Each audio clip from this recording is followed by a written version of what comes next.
Hello, this is Stitchy Witchy Bee. I'm Bee. My pronouns are she, her. Today is the 23rd of November. I actually filmed this last week, proceeded to not do a single thing with it. So even though not much has changed, I figured I would just refilm it, try again, see how it goes. Welcome if you are new. Thank you very much for being here. And if you are not new and you're a returner, thank you even more. I really do appreciate it. This is a channel about and for cross-stitching. It has been a while since I posted. I believe my last video was the very end of August. Work has been really crazy. I've been dealing with some health issues. It's just been a lot. And now, in theory, the holidays are kicking into gear. But that just means I really wanted to update with my progress so far and kind of prepare for year end with a lot of things. I have still been stitching pretty regularly, even if it isn't much each day. So I will talk chronologically about what I've been working on in September, October, and so far in November. In September, I only worked on 2 projects. Both were new starts that I discussed at the end of my August video. In October, I worked on 3 projects, one of which was a restart and one of which ended up being a finish. And then so far in November, I've worked on another 2 different projects. In September, in my August video, I'd mentioned I was doing basically a couple of birthday starts. One of them was for myself. I wanted to go ahead and start Halloween at Hawk Run Hollow. I am doing this on 18 Count What the Hay by BeStitchMe. The pattern is by Carriage Samplings. They have a whole series of Hawk Run Hollow related patterns. I did go ahead and do all of the borders for the squares. I'll just kind of show a brief look at that. It's a very large, very large pattern, so I won't show the entire thing. I won't be able to, but just in terms of framing. But I will show, I started on the panel that was full coverage. That just seemed kind of like the best idea at the moment to get that one as my initial focus. Knock that one out of the way. You can barely see right now because it's tone on tone, but there's a skeleton here. There will be 2 more skeletons and a few more of these little worms. And then the rest is all just fill-in of this soil or earth background. And so this really, once I get this other like skeletons done, won't take a horribly long time because it's just fill-in. I won't need to think too much about it. So I do need to get this done. I'm hoping to get this square done by the end of the year. Should not be a problem. It's more just attention and focus to do so. And that way in the new year, I'll be able to start on any of the other squares. I would probably will try to go for the ones that seem like they have the most stitching. It's a paper pattern, so I'm not, I can't guarantee for sure that I'll be going in that order, but that just seems like the way to make it a little bit easier on myself is start with the most time consuming and work my way forward. Aside from that, I also started, this one was for a friend, Stitching Down the Rabbit Hole, Heidi. We had kind of agreed to, a few of us were going to start or work on a Heaven and Earth Designs project, or a HADE. We were going to, several of us were focusing on one of the Aimee Stewart shelves series that she has. If you've seen any of those pictures of somebody, like giant bookshelves covered with all these different types of designs. I believe, I can never remember the name of the one Heidi started. It was something about a museum, museum shelves. And then I started the Once Upon a Fairytale. I was able to get the first page, the top left corner, done. Just that page, not the whole corner, just the page. I am doing this, like I said, this is an Aimee Stewart pattern. I'm doing this on just a 25 count easy grid, 1 strand over 1 full crosses. I was enjoying this so much, and I was so in the zone with this. I made amazing progress. This was all done in 13 days. I don't know how I did it. I don't think I can repeat that anytime soon. But it was really interesting to see just how much I was able to do when I was that motivated and just enjoying it that much, and I was so hyper focused on it. Even though I was changing colors so much, I was doing so many more stitches in a night than I do when I'm not changing colors. It was weird. I don't understand it, but I was really enjoying it. I'm going to absolutely keep working on this. Hopefully soon. This did kind of get me back into a groove of working on full coverages in general, as you will see for my October choices. So that was fun. That was interesting. Yeah, I don't know. I was really enjoying this. I'm hoping to keep making just as good a progress. I think it helps that you're seeing so much of this picture come to life. It really is fantastic in that way. And then in October, it was technically a restart due to some issues with the fabric. And I just realized, I think there's something wrong with my hoop, because it left marks, but it's on the border, so I'm trying not to panic about it. But moving into October, I worked on the top right corner page of Mephisto by UnconventionalXStitch. This is artwork by Christopher Lovell. This is a 25 count cream lugana. This is most of the first page. I think it does end right around here. I still need to fully finish off the page, but it was a little bit more tricky because there's a lot of tone on tone with the background for parts of this. Other areas aren't quite as bad. I just need to make sure I have really good lighting and a hoop. But again, I'm not thrilled with that. We'll see what I can do to get rid of that. But there's something about the color choices used in the background that I'm really enjoying, even if it's currently tone on tone. It works really well for what the background is supposed to be. I don't know. I was really enjoying that one too, even though the colors weren't nearly as exciting. And in a similar vein, I restarted. This was last year's birthday project, actually. The artwork is called Witches Going to Their Sabbath, done by Luis Ricardo Falero. The pattern itself was done by Gallery Stitching. I'm doing this on 25 count pewter. I had started in the middle before, I think it was on 18 count, and I just really wanted to do it on a higher count. So I went ahead and restarted it. And the only issue I'm having with this one is purely that the pattern by Gallery Stitching doesn't load into any of my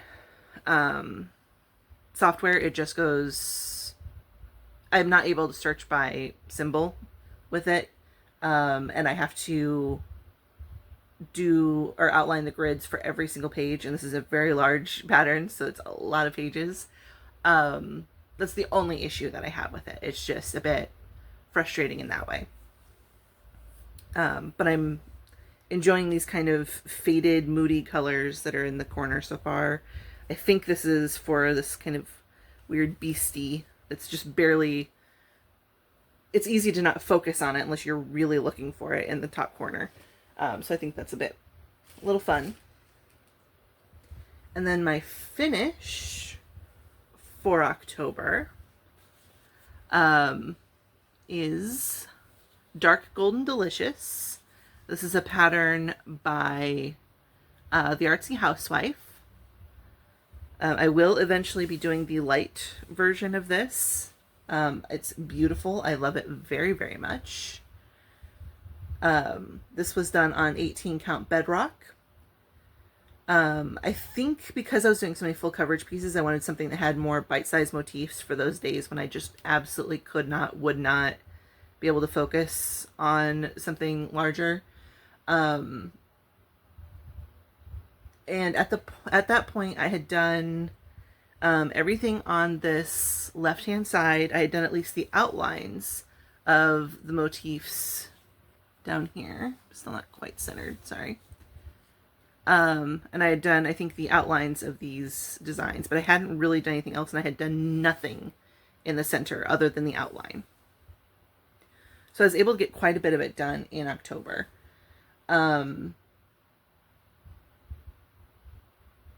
I said, I really enjoyed it. I would like to eventually have these either as kind of mirror images of each other, or this one upside down below it to kind of act as a reflection of the other. There are technically, there are 3 stitches over here that are missing. I have no idea where this floss went. I know exactly which one it is. I know I still have it somewhere. I just don't know where it went. So once I find it, we will get that done and get this framed. Then I already have the fabric. I'm going to do it on an 18 count cream and sugar because I think that'll be a really nice contrast. The colors are all the same, but they're in slightly different configurations. Like the moon is a different color. Some of the ways that the motifs are filled in are a little different on the other version. And then while looking for that skein in particular, I got completely different projects that I worked on for November so far. Completely changed it up. I think just because I was looking for that, I got a little wonderfully distracted.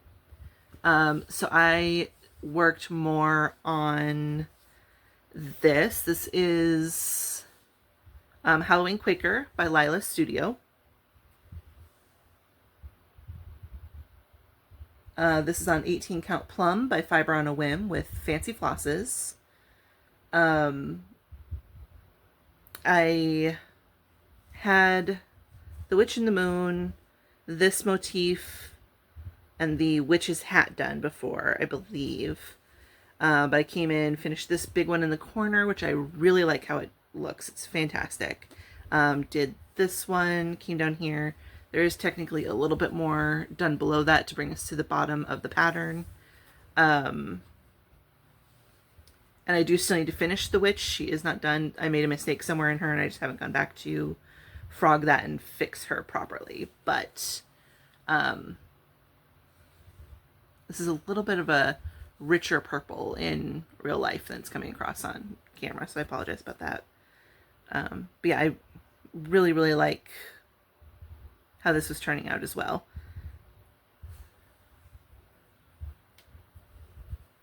And then the one I've been working on pretty consistently for most of the month, actually, is my long neglected Stitch for Pride project. This is by Dee's 20 Stitches. Every year they come out with something Pride focused for the year. It is a stitch along, so each month you'll get a different motif and you can put them all together. I mean, came to do this a little bit oddly, but back in, I want to say February, I'd started this first motif and then didn't really get much more on it, which I felt very bad about later on. So I've come in and actually started working to catch up. This is being done on 18 count Resistance by Mislaid Pages, which was the called for fabric. I do specify that because I did change out the flosses. I wasn't able to get a floss pack in time, and so I just kind of used the DMC recommendations to pick out some random fancy flosses to go with in the same general vein for it. So this is January, February, that's right here. March is the dragon. April is this piece right here along the other side. May was this motif. June was this comb, very beautiful with a bit of back stitching, but nothing too crazy. And then I am currently working on July, So this was June, sorry. Working on July now. This is La tierra es para quien la trabaja, or the land belongs to those who work it, was a slogan by Emiliano Zapata during the Mexican Revolution, which this month's figure fought for.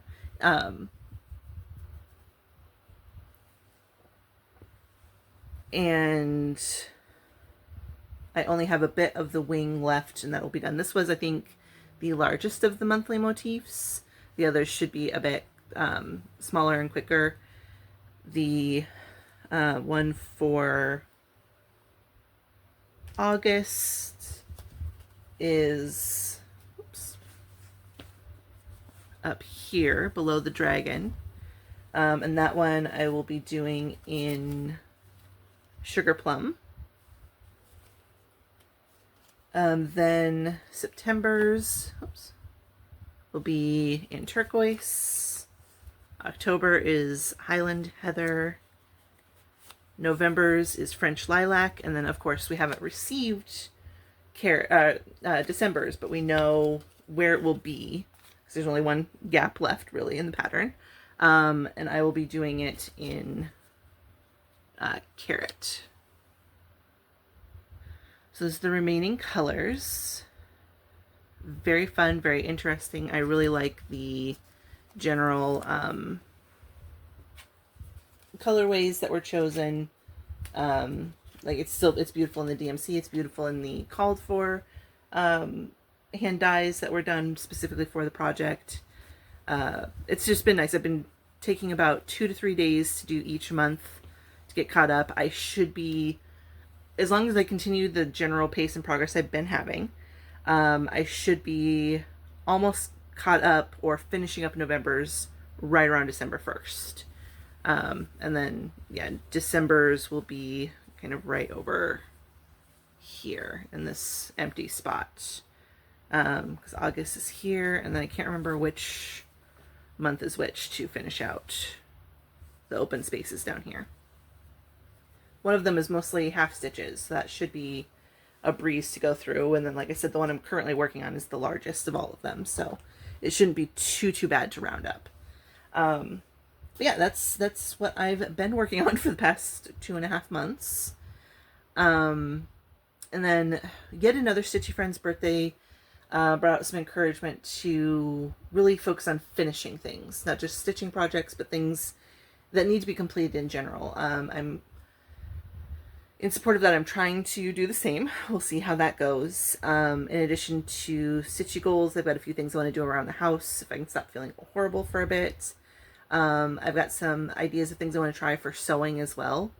Nothing big or adventurous, but using some clothing I already have as a basis, I want to make more that are similar. Mostly comfortable pants and shirts or tank tops. Something for around the house. And then I will probably do a year-end whip parade. I'm not 100% sure, but I probably will, just to round it out, especially since I didn't do a mid-year. As long as we still have our usual year off between Christmas and New Year's, I should be able to get that done. I do have, I checked last week, I do have, and everyone hold on, take a deep breath. It's going to be okay. I have 111 projects currently. 11 of those are full coverage or like really large long dog sampler projects, something a bit bigger, but I do have 111. I want to say something like 40 of them are all small projects, which means under 5,000 stitches. This really shouldn't be difficult to start knocking some of them out. I just need to actually get my brain to let me focus on those instead of all these larger ones. But instead, no, my brain is like, no, let's work on ones that are 20,000 stitches. Let's work on those. 20 to 25. That sounds perfect. Yes, we'll see. We'll get there. We'll get there. This is all a journey. I am enjoying it as I'm doing it, so it's all fine.